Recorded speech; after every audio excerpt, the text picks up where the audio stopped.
সুন্দর সুন্দর গল্প পড়তে অবশ্যই চ্যানেলটি সাবস্ক্রাইব করবেন। তো চলুন শুরু করা যাক। ডিভোর্সের সময় মা চেয়েছিলেন আমাকে নিয়ে আলাদা হয়ে যেতে। আমি তেদরামো করে বলেছিলাম মার সঙ্গে থাকবো না, মা খুব মারবে। বাস অফিসিয়ালি আমার দায়িত্ব এসে বর্তালো বাবার ঘাড়ে। বাপ মায়ের ছাড়াছাড়ি হয়ে গেলে বাচ্চাদের জীবন কেমন হয় আসলে?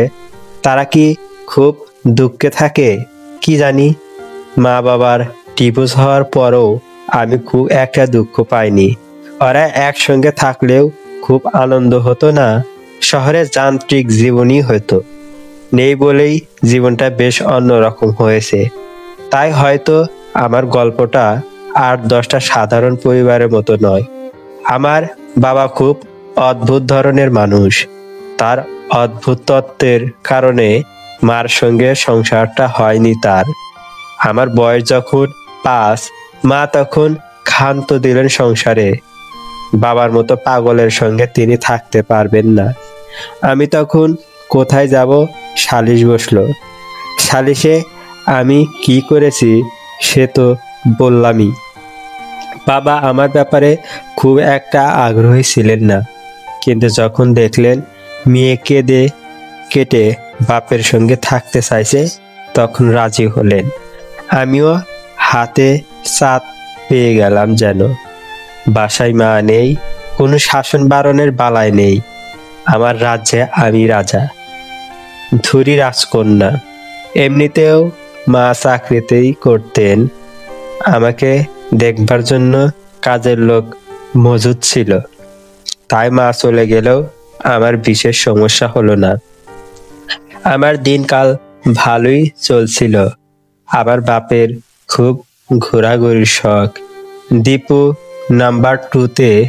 দীপুর বাপ যেমন এক জায়গায় বেশি দিন থিতু হতে পারতেন না, অনেকটা সেই অবস্থা তার।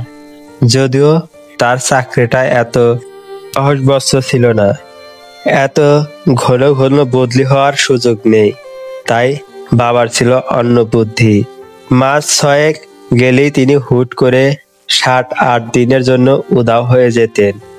প্রথম দিকে আমি খুব ভয় পেতাম, ভাবতাম মানুষটা কই গেল, কি হলো।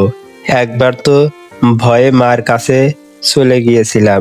সেবার বাবা ফিরে আসার পর মার সঙ্গে সে কি ঝগড়া। পরে অবশ্য বুঝে নিয়েছিলাম বাবার ভিতরে বৈরাগ্য প্রবল। সংসার ধর্ম তার জন্য নয়, মেয়ে নামে এক দায়িত্ব হয়ে আমি তার ঘাড়ে চেপে বসেছি। তাই বাধ্য হয়ে টিকে আছেন সংসারে, নয়তো কবি সন্ন্যাসী হয়ে হিমালয়ে চলে যেতেন। আমি অবশ্য বাবাকে খুব একটা জ্বালাতন করতাম না। বুঝাবার পরপরই নিজের ব্যবস্থা করে ফেলেছিলাম। ক্লাস 6 থেকে বোর্ডিং স্কুলে ভর্তি হয়ে যায়। শীত আর গ্রীষ্ম, ঈদ আর পুজোর ছুটি ছাড়া আমার বাড়ি আসবার বিশেষ দরকারও ছিল না। তখন বেশ ভালোই মজা হতো। বহুদিন পর আমরা বাপ বেটিতে মিলে বেশ হইচই করতাম। একটা উৎসব ভাব এসে যেত বাড়িতে। বাগানে চড়ুইভাতি করতাম। মাঝে মধ্যে বাবাই বলতেন, যা তোর মাত্র দেবীকে দর্শন করে আয়, দেখিয়ে আয় আমরা কত আনন্দে আছি। আমি তেমন একটা আগ্রহ দেখাতাম না। মাত্রহীন এই সংসারে আমরা আনন্দ থাকলেও মা খুব একটা আনন্দ নেই। তাছাড়া মায়ের নিজের সংসার আছে, নিজের ছেলে মেয়ে আছে। নানুর কাছে শুনেছি তাদের নিয়ে বেশ ভালোই ঝামেলা পোহাতে হয় মাকে। এর মধ্যে বাড়তি যন্ত্রণা হয়ে যেতে আমার ইচ্ছে করতো না। অবশ্য আর একটা কারণও আছে, এটা বেশ গোপন। আসলে ছাড়াছাড়ির পর মা যে আর একটা মানুষকে বিয়ে করে ফেলবে এটা আমার বিশ্বাসই হতে চায়নি। বাবা ছাড়া অন্য কারোর সঙ্গে মা আমার সহ্য হয়নি। কই বাবা তো বিয়ে করেননি? মাকে নিয়ে তার কোনো অভিযোগও নেই, কিন্তু মায়ের অভিযোগের অন্ত নেই। তোর বাপ তো এই সেই, বাবা তো মায়ের নাম না নিয়েও দিব্যি সুখে দিনাতিপাত করছেন। তাহলে যাই হোক, এগুলো ছোটবেলার কথা। মা তো বিয়ে করতেই পারেন, তার নিজস্ব ব্যাপার। তাছাড়া আমিও তো তার সঙ্গে থাকতে আগ্রহ দেখাইনি। কোনো সঙ্গী সাথী নেই, পিছুটান নেই, আঁকড়ে ধরে বাঁচবার মতো অবলম্বন নেই। নিজের নিঃসঙ্গতা কাটাতে মা যদি বিয়েই করে থাকেন, আমার বলার কি আছে? আসলে কিছুই নেই। বাবা ততদিনে চাকরি পাল্টে স্বাধীন ব্যবসায় নেমে এসেছে। প্রথমে কাপড়ের ব্যবসা ছিল, তারপর চালের আড়ত দিয়েছিলেন। সবই লস। শেষ পর্যন্ত বেশ মোটা অঙ্কের লস খাওয়ার পর পৈতৃক সম্পত্তি যা ছিল বেচে কুচে একটা ট্রাভেল এজেন্সি খুলে বসেছেন। শুরুর দিকে বেশ টানাটানি ছিল, বাবাও হাল ছেড়ে দিতেন, কিন্তু বাবার এক বিশ্বস্ত বন্ধু ছিলেন ব্যবসায়ী সহযোগী মামুন আঙ্কেল। তার অক্লান্ত চেষ্টায় এজেন্সি দাঁড়িয়ে আছে। বলতে গেলে বাবা জীবনে যা চেয়েছিলেন তার পুরোটা না পেলেও তার পাওয়ার ঝুলেতে খুব বেশি অপূর্ণতাও নেই।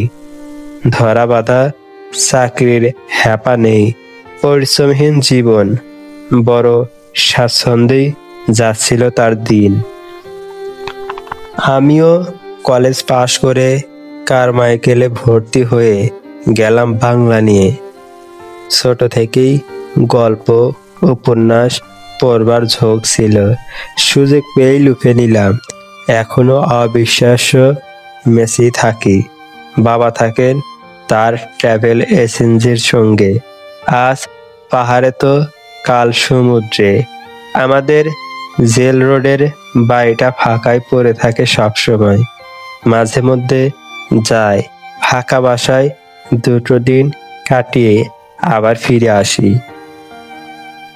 ম্যাচ জীবনের এই ছোট্ট রুমটাই আসলে খুব ভালো লাগে আমার। পুরো পৃথিবীটা যেন ছোট্ট হয়ে এঁটে গিয়েছে 8 বাই 9 ফুটের এই পুরনো ঘরটায়। ঈদের ছুটিতে বাড়ি এসেছি। দুদিন পর হাওয়াই শার্ট গায়ে বাবা এসে পৌঁছালেন সেন্ট মার্টিন থেকে। আমাকে দেখেই গাল ভরে হাসলেন। তুইও এসে পড়েছিস? বাহ, ভালো হলো তো। পাঠক অবাক হতে পারেন। বাবা কি জানতেন না আমার খোঁজ? আমাদের কি যোগাযোগ হয় না? আসলে হয় না। বাবা মোবাইল ফোন তেমন একটা ব্যবহার করে না, করলেও আমার সঙ্গে তার কথাবার্তা খুবই কম হয়। এক্ষেত্রে বাবার দোষ নেই, আমার নিজেরই মোবাইল কোথায় থাকে হুঁশ পাই না। আসলে বাপের উদাসীন্য আর বৈরাগ্য আমার ভিতরেও ঢুকে গিয়েছে ভালো করে। আমিও খুব আনন্দ নিয়ে বললাম, হ্যাঁ, ছুটিতে এসে পড়লাম। বলো তো দুপুরে কি খাবে? ঝাল ঝাল করে মাংস কষিয়ে নেই আর একটু পোলাও। দুপুরা দুটোই জম্পেশ চলবে। বাবা খানিকটা অবাক হলেন। তুই রান্না বান্নাও শিখেছিস নাকি? শিখলি কোথায়? তোর মা? বাবা, আমি সেই কবে থেকে রান্না জানি। গতবার তোমাকে কাছে করে খাওয়ালাম, মনে নেই? বাবা দিব্যি ভুলে গেছেন। মাথা চুলকাতে চুলকাতে বললেন, কি জানি রে, প্রতিদিন এত এত স্মৃতি জড়ো হয়, সবগুলো মনে থাকে না। হ্যাঁ, সব স্মৃতির সঙ্গে মেয়েকেও ভুলে যাও। ইউটিউব ঘেটে কত কত রান্না শিখেছি আমি, তোমাকেও ফ্রাই করে খাওয়াই। অভিমান হলো আমার। বাবা আহ্লাদ করে বললেন, রাগ করিস না, জানিসই তো ভুলে টুলে যায়। আচ্ছা, শর্ট করে রেঁধে ফেল, দেখি কি রাতে জানিস। তোর রান্নার আর একটা পরীক্ষা হোক।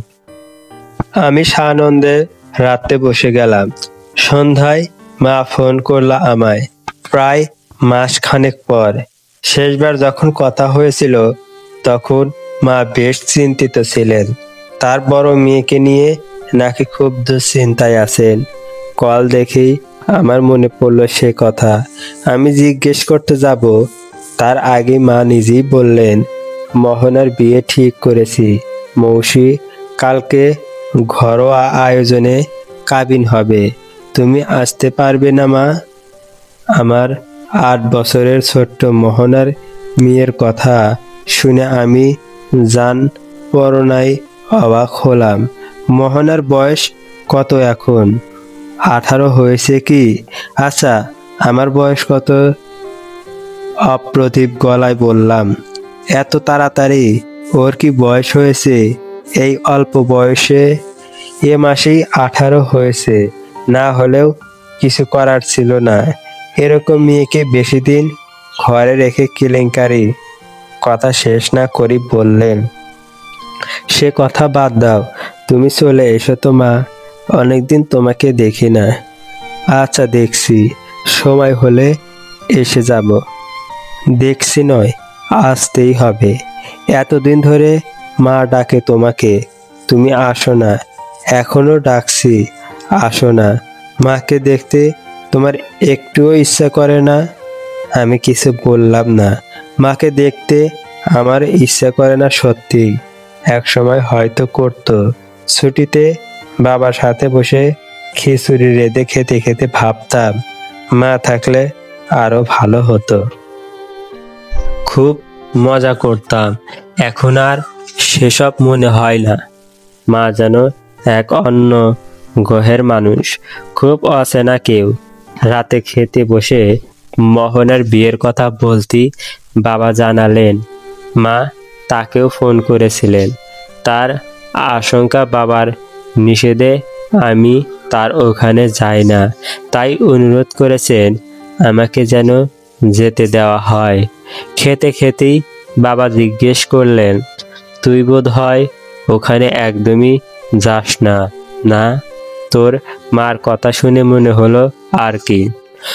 সময় কথাই বলো, বাড়ি আসবারই তো ফুসরত মেলে না, তাতে আবার এখান থেকে এতটুকু ডিসির মোড় পার হলেই তো বাসা, সময় করে যাবি। একই শহরে থাকিস, তবুও যদি। আমি উত্তর না দিয়ে চুপচাপ খেতে লাগলাম। মা বিষয়ে এ বাড়িতে আলাপ আলোচনা খুবই কম, মাঝে মধ্যে 2-1টা কথাতেই সব সীমাবদ্ধ। বাবা আবার বললেন, আজ ওর কণ্ঠটা অন্যরকম শোনাচ্ছিল। সব সময় তো রেগে রেগে কথা বলে, আজ মনে হলো অনুরোধ করছে। কেমন করুণ করে বলল, মৌসিকে পাঠিয়ে দিও তো। ওকে কতদিন দেখি না। মার কণ্ঠের পরিবর্তন আমিও লক্ষ্য করেছি। আমার সঙ্গে রাগ না করলেও কণ্ঠে বেশ তেজ তেজ একটা ভাব থাকে সব সময়। সেসব কেমন যেন মিয়ে গেছে। মোহনাকে নিয়ে খুব দুশ্চিন্তা নাকি তার। গোধূলির হলদে আলোয় পাখিরা যখন নিড়ে ফিরে তখন আমি হেলে দুলে বাসা থেকে বেরোলাম। বেরোতেই না, বাবা হঠাৎ বলল, এত করে বলল তোর মা, যা না হয়। বাবা আমার কোনো বিষয়ে কথা বলেন না, আজ বলাই না করা গেল না। জামাটা পাল্টে টোট ব্যাগ ঘাড়ে নিয়ে রিক্সা নিলাম ডিসির মোড়ে আমার মায়ের বাসার উদ্দেশ্যে। ডিসির বাসভবনের উল্টো পাশে যে গলিটা ঢুকেছে, ব্রিজ পেরিয়ে আর্কেডিয়া স্কুল, ওই স্কুলটার অপোজিটে 9তলা ভবনটায় মা থাকে। আমার মা আমার বাবার 5 করোড় স্ত্রী। সন্ধ্যা নেমে গেছে, মাগরিবের নামাজের সময়ও বোধহয় শেষ। আমি এমন সময় এসে উপস্থিত হলাম। এর আগে একবার এসেছিলাম এখানে, তাও বছর 3 তো হবেই, কিন্তু কিছুই তেমন পাল্টায়নি। লিফট বিজি ছিল, তাছাড়া মার ফ্ল্যাট দোতলাতেই, লিফটের অপেক্ষা করা উচিত নয়। সিঁড়ি ভেঙে এসে মার ফ্ল্যাটের কলবেল চাপলাম। এতদিন পর মার সঙ্গে সাক্ষাৎ। আমার বুকের ভিতরটায় কি একটু কি একটু ধুকধুকানি বেশি হচ্ছে নাকি সব স্বাভাবিক? সিঁড়ি ভাঙার কারণে এমন লাগছে। দরজা খুলে দিল মার ছোট ছেলে তন্ময়। ছেলেটা বড় হয়ে গেছে, উচ্চতায় বোধহয় আমাকেও ছাড়িয়ে গেছে। আমি কিছু বলবো সুযোগটা অবধি দিল না, ছেড় দরজা লাগিয়ে চলে গেল ওর ঘরে। কে এসেছে রে বলতে বলতে মায়ের ড্রয়িং স্পেসে এসে দাঁড়াতেই মুখোমুখি হলাম। এক মুহূর্তের জন্য থমকালাম দুজনে। মৌসি এসেছো?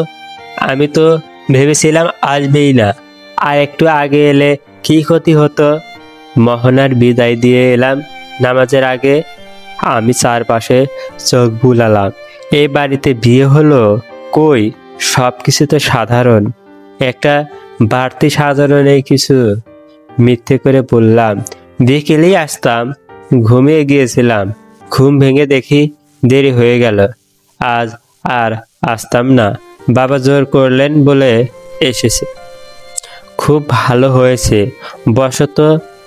মা আমার হাত ধরে সোফায় বসালেন। সত্যি বলতে খুব এতুস্ত লাগছে। মার মুখে তুমি সম্বোধনটা কেমন অদ্ভুত শোনায়। ছোটবেলায় থেকেই তো তুই বলতেন, হঠাৎ তুমিতে উঠে এলেন। আমাদের মনের দূরত্বটা কি এখনো চোখের দৃশ্যমান? কেমন আছো মা? মার গলার স্বরে এত আন্তরিকতা, এই আন্তরিকতাই আমাকে মনে করিয়ে দিচ্ছে সামনে বসা মহিলাটির আমার মা নন। মোহনা তন্ময়ের মা। আমি মাথা নাড়লাম। ভালো আছি, তুমি? আমার আর ভালো থাকা, একজনকে বিদায় দিয়েছি, আরেকজনকে যে কি গতি হবে দুশ্চিন্তায়। শুকিয়ে গেছে অনেক। অসুস্থ নাকি? অসুস্থ না, এদের দুই ভাই বোনের যন্ত্রণায় এই অবস্থা। একটা কথা যদি শুনতো আমার। মা দীর্ঘ শ্বাস ছাড়লেন। ছেলে মেয়ে নিয়ে তার বড় ঝামেলা চলছে। ছোট খালা বলেছিলেন আমায়, মোহনা যে সবে এসএসসি দিল, পরীক্ষার মাত্র 1 মাস আগে এক ছেলের সঙ্গে পালিয়ে যেতে চেয়েছিল। মা হাতে নাতে ধরে আটকেছে। পরীক্ষা পেরোতেই তার ব্যবস্থা করলো মা। তন্ময়ের সমস্যা ঠিক জানি না, খালা বলেছেন ও ড্রাগস নেয়। মাত্র 8-এ পড়ে ছেলে, এই বয়সে ড্রাগস। আমি চারপাশে তাকিয়ে বললাম, আর কেউ আসেনি? কে আসবে? তোমাকে তো বলেছিলাম একদম ঘরোয়া আয়োজন, তুমি একমাত্র গেস্ট। অবাক না হয়ে পারলাম না। মা বলেছিল বটে, কিন্তু বিশ্বাস করিনি। বাঙালির ঘরোয়া আয়োজন মানে যে কি খুব জানি আমি। কম করে হলেও 15-20 জন থাকেই এই ঘরোয়া আয়োজনে। এজন্যই তো আসবার ইচ্ছে ছিল না। মোহনার দাদার বাড়ির কেউ থাকবে ভেবেছিলাম।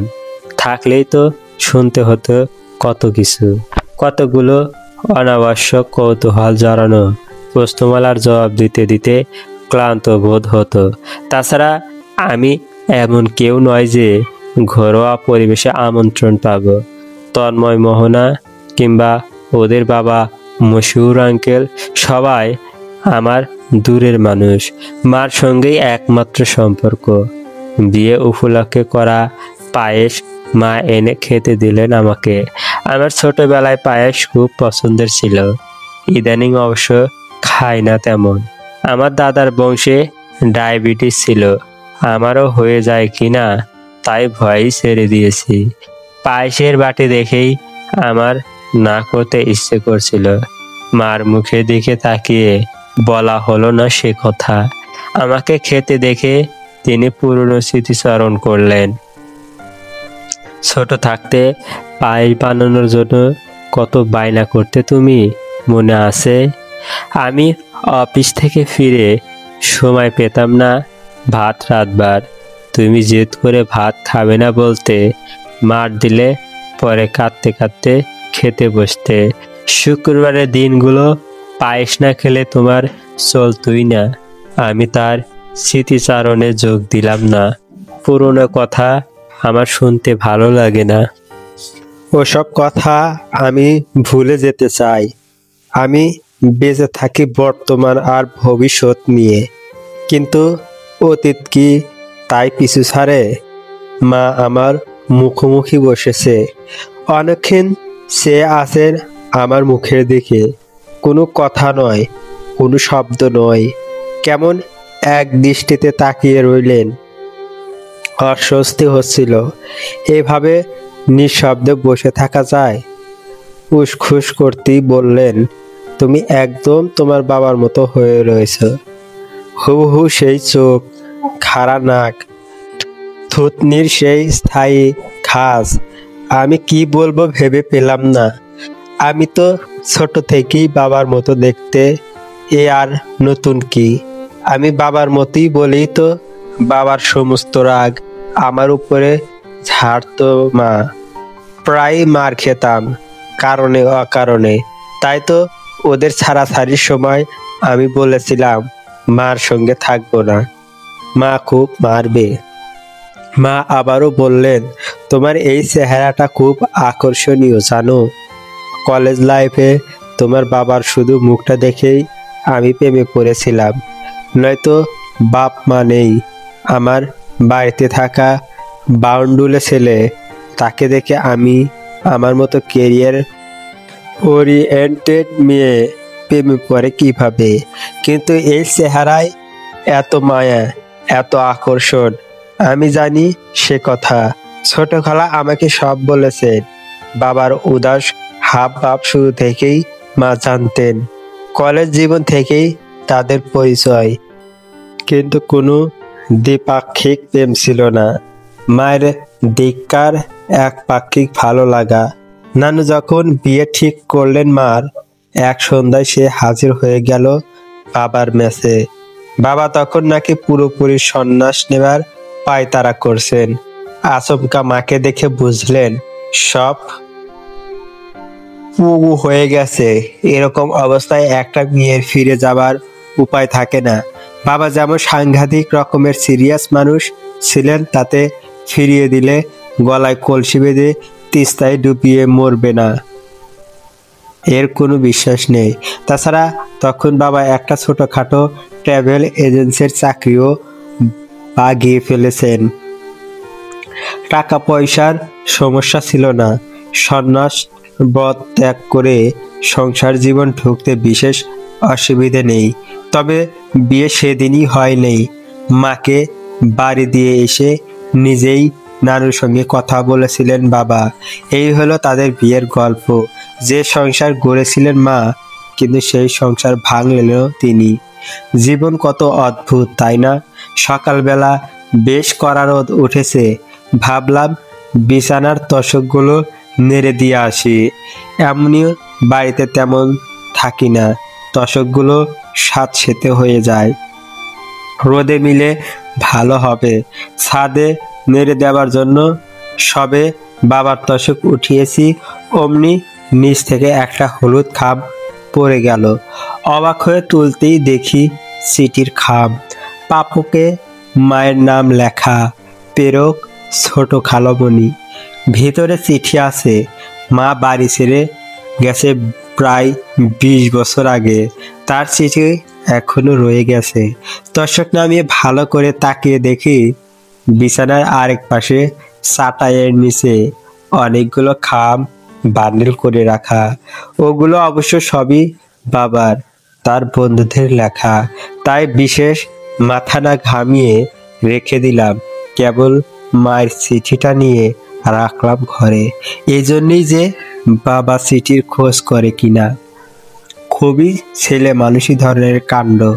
কিন্তু সত্যি জানতে ইচ্ছে করছে 20 বছর আগের পাতকোন স্ত্রীর চিঠি তোশকের তলায় রাখবার পিছনে খুবই বিশেষ কারণ থাকতে পারে কি? বিকেলে বাবার নামাজে গিয়েছিল। সাধারণত আসরের নামাজ পড়ে সে কিছুক্ষণ এদিক সেদিক হাঁটে। দোকানে বসে মাঝে মধ্যে চা সিঙ্গারা খায়। ফিরবার পথে আমার জন্য কিছু নিয়ে আসে। আজও নিয়ে এলো, কিন্তু সিঙ্গারা নয়, পাত্রের ছবি। কোথা থেকে এক ছেলের ছবি নিয়ে এসে বললেন, ছেলেটাকে দেখ তো মৌসি। আমি তাকিয়ে দেখলাম একটা পুরনো আমলের মতো সাদা কালো পাসপোর্ট সাইজ ছবি। একটা ছেলে থমথমে মুখ করে চেয়ে আছে সোজা। ভ্রু কুঁচকে তাকালাম বাবার দিকে। বাবা কি ঠাট্টা করছে আমার সঙ্গে? বিয়ের জন্য এরকম ছবি কে দেয়? কে এই ছেলে? আমাকে দেখাচ্ছ কেন?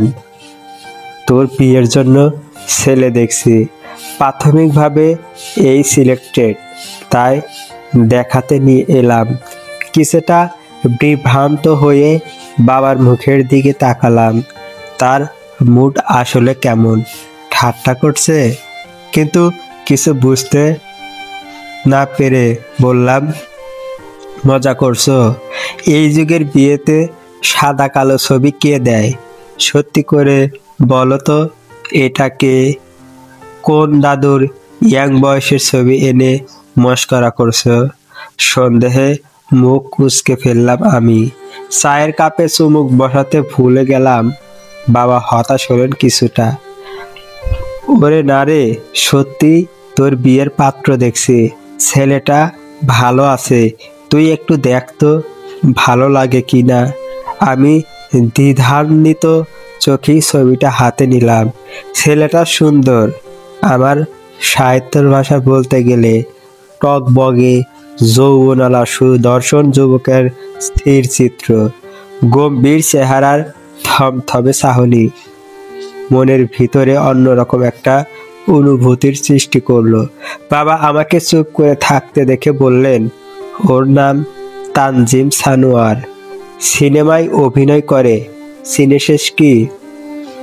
আমার জন্য বাবা সিনেমার নায়ক ধরে এনেছে। আমি কি সেরকম মেয়ে নাকি?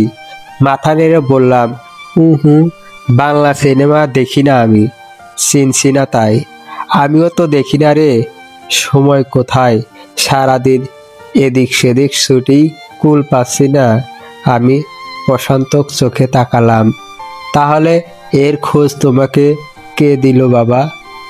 ফ্রয়েডের পাল্লায় পড়েছে নাকি? আরে না না, তোর মামুন আঙ্কেল খোঁজ এনেছে। ছেলে একদম খাঁটি, বাবা মা কেউ নেই, আমার মতোই মামার বাড়িতে মানুষ হয়েছে। সিনেমায় কাজ শুরু করার পর এখন ঢাকায় নিজের ফ্ল্যাটে থাকে। ওর মামার বাড়ি এই হাজিরহাটেই। আমি ফুক মুচকে বাবার দিকে তাকিয়ে রইলাম। তাকে দেখে মনে হচ্ছে তিনি খুব নার্ভাস, যেন আমি স্কুলের রাগী মাস্টারনি তাকে ক্লাসের সবার সামনে দাঁড় করিয়ে পড়া ধরেছি। তিনি গড় গড় করে মুখস্থ বলে যাচ্ছেন। কি রে, ওভাবে তাকিয়ে আছিস কেন? পছন্দ হয়েছে? আমি মামুনকে বলবো, ছেলে বোধহয় রংপুরে আসবে 2-1 দিনের মধ্যে, ঈদের ছুটি না, তখন দেখা করে নিবি। আমি সে কথার জবাব দিলাম না। কথা ঘুরিয়ে বললাম, হঠাৎ আমার বিয়ের এত তাড়া দিচ্ছ কেন? হয়েছে কি? বাবা মুখ কাঁচুমাচু করতে লাগলেন। মিনমিন করে বললেন, কি হবে? তোর মা ফোন করলো সকালে, ছোট বোন হয়ে মোহনার বিয়ে হয়ে গেছে, তোর এখনো গতি করিনি, এই নিয়ে কথা শোনালো। কথা শেষ করার আমি সংশোধন করে দিলাম, মোহনা আমার ছোট বোন নয় বাবা, আমি তোমাদের দুজনের একমাত্র সন্তান। বাবা থতমত খেলেন। ওই হলো আর কি, তোর মায়েরই মেয়ে তো, ওর বিয়ে হয়ে গেছে। তাছাড়া তোরও তো বয়স হয়েছে বিয়ের, কি হয়নি বল? আমার বয়স কত বাবা? আমি গালে হাত রেখে প্রশ্ন ছুড়লাম। বাবা এবার চূড়ান্ত অপ্রস্তুত হলেন। আমতা আমতা করতে লাগলেন। কত আর হবে, 21 বা 22। আমি হেসে উঠলাম জোরে। আমার বাবা সত্যিই একটা আলাভোলা মানুষ। মা চলে যাওয়ারই তো 20 বছর চলছে। আমার বয়স অতটুকু হবে জানতাম বাবা পারবেন না। হাসি থামিয়ে বললাম, এবছর আমার 26-এ পড়বে বাবা। মোহনার বয়সই তো 18। আচ্ছা, তুই যখন বলছিস হবে হয়তো, আসলে আজকাল কিছু মনে থাকে না, বয়স হচ্ছে তো। তোমার কখনই কিছু মনে থাকে না বাবা? থাক, সমস্যা নেই, বাদ দাও। সহজ ভঙ্গিতে হাসলাম। ধরা পড়ে গিয়ে বাবা বেশ লজ্জা পেয়েছেন। চেহারা থেকে অপ্রস্তুত ভাবটা সরছেই না। বিষয়টা হালকা করতে গলা খাকিরে দিয়ে বললাম, আমার বিয়ে নিয়ে তোমার এত ভাবতে হবে না বাবা, আই ক্যান ম্যানেজ। এখনই বিয়ে শাদি করতে ইচ্ছে করছে না বলেই চায়ের কাপ তুলে রান্নাঘরে চলে এলাম। বাবা হয়তো কিছু বলতেন, আমতা করতেই কথা শেষ হলো না। আমি বিশেষ আগ্রহ দেখলাম না এসব নিয়ে। আপাতত আমার বিয়ে বিষয়ে কোনো ভাবনাই নেই, আগ্রহ নেই। যদি কখনো হয় ভেবে দেখতে পারি। কাল ঈদ। ঈদ উপলক্ষে বাড়িঘর একটু গোছগাছ করছিলাম। ছোটবেলায় দেখতাম কোনো অনুষ্ঠানের আগ দিয়ে মা একবার পুরো বাড়িঘর সাফ সুতরো করেন। মার আবার পরিচ্ছন্নতার বাতিক আছে। আমার কিংবা বাবার কারোই এইসবে মাথা ব্যথা নেই। তবুও কেন যেন ঈদের আগে একটু ঘর দোর মোছামুছি করি। বোধ হয় মার কথা মনে পড়ে। দুপুরের খাবার রাখছি, এমন সময় ঘরের কলিং বেল বাজলো। ভাবলাম বাবা এলো বুঝি। দরজা খুলতেই দেখি পাঠাওয়ের ডেলিভারি ম্যান। আমার নামে একটা পার্সেল এসেছে। আমি একটু অবাক হলাম। আমি তো কিছু অর্ডার করিনি। ডেলিভারি ম্যান ঠিকানা চেক করে বললেন, ঠিক আছে সব। আমার ফোনে নাকিও ওটিপি এসেছে। ওটিপি চাইছে। আমি দৌড়ে ঘরে এলাম। ফোন খুঁজে দেখলাম গত রাতেই মেসেজ এসেছে, আমি দেখিনি। পার্সেল খোলার পর আমি মোটামুটি হতভম্ব হয়ে গেলাম। একটা শাড়ি, গাঢ় রানী গোলাপের রঙের একটা সিল্ক শাড়ি, সাথে ম্যাচিং ব্লাউজ, পেটিকোট। এগুলো কে দেবে আমাকে? আমার না আছে কোনো বন্ধু বা প্রেমিক, না কোনো শুভাকাঙ্ক্ষী। হয়তো পরিচিত কেউ কিছু ভেবে দিয়েছে, সময় হলে জানতে পারবো। অত ভাবাভাবি রেখে তুলে রাখলাম সব।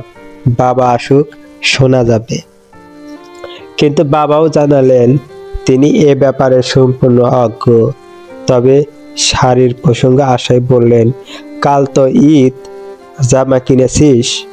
আমি কি বাচ্চা? ঈদে জামা কিনে তো বাচ্চারা নতুন জামা কেনে, হাতে মেহেদি দিয়ে হইচই করে। আমার বয়স কি আর ওরকম আছে নাকি? তাছাড়া হইচই করবার মতো সঙ্গীও নয় আমার। বললাম, না তো। কিনে কি হবে? ডয়ারে পরা মতো ঢের জামা আছে। এ হে, ভুল হয়ে গেল। সেদিন অফিসে সবার জন্য পাঞ্জাবি অর্ডার দেওয়া হলো। মনে থাকলে তোর জন্য একটা জামা কালকে ঈদ, তুই পরবি তবে কি? আচ্ছা, গত ঈদে জামা দিয়েছিলাম তোকে। গত ঈদেও জামা কিনিনি আমি, মনে ছিল না? বাবাও দেননি কিছু, তবুও মিথ্যে করে বললাম, হ্যাঁ ওটাই পরবো। তুমি এত ভেবো না। বাবা ঘাড় চুলকাতে নিজের ঘরে চলে গেলেন। আমি হেসে ঘাড় নাড়লাম। পাক্কা বাপকা বেটি হয়েছি আমি। বাপ বেটি একই রকম পাগল। মা সঙ্গে থাকিনি, বেশ হয়েছে, নয়তো আমাদের জ্বালাতেই পাগল হয়ে যেত। তারপর হঠাৎ কি ভেবে হাসি বন্ধ হলো আমার। আজকাল কি আমি মাকে নিয়ে বেশি ভাবছি? কই, আগে তো ভাবিনি এত করে। ঈদের সকালে আমি বেশ সুন্দর করে ফিরনি বানালাম।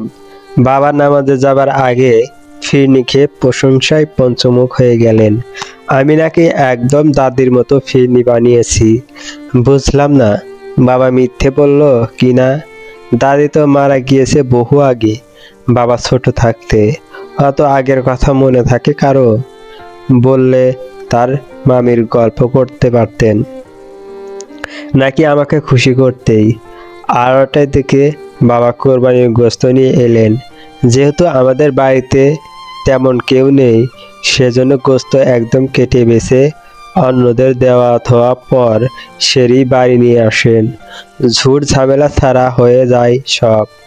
তারপরেও অবশ্য রেঁধে খেতে খেতে বিকেলই হয়ে গেল আমাদের। খাওয়া শেষ করেছি, তখন ছোট খালামণি ফোন করলেন।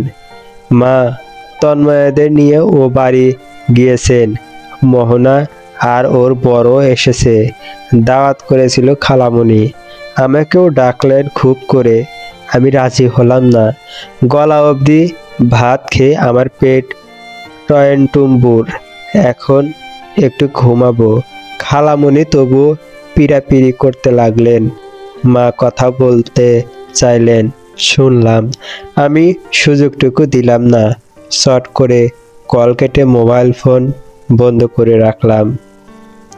আমি এখনই বিয়ে করতে চাচ্ছি না। খবরটা কি করে যেন মার কাছে চলে গেছে। এজন্য তিনি গত 2 দিন ধরে নিয়মিত কল করছেন আমাকে। আমি প্রথম দিন বুঝতেই পেরে কল রেখে দিয়েছি, আর রিসিভ করিনি। মা থাকতে না পেরে বাবাকে কল দিয়ে ধমকাতে শুরু করলেন। বাবাও ঘরে বসে ফোনে মাকে ঠাগুয়া করার চেষ্টা করছে। আমি এই ঘরে দরজা আটকে পায়চারি করতে করতে বই পড়ছি। সোফোক্লিসের ইডিপাস। একটু পরেই দরজায় নক হলো। বাবা কাতর কণ্ঠে ডাকছেন মার সঙ্গে কথা বলবার জন্য। আমি শ্বাস ফেললাম। ফোনটা হাতে নিতেই মা ওপাশ থেকে রাগ রাগ কণ্ঠে প্রশ্ন করলেন, তুমি বিয়ে করবে না কেন মৌসি? চলবে। আমাদের ইউটিউব চ্যানেলটি সাবস্ক্রাইব করুন পরবর্তী গল্প পড়ার জন্য।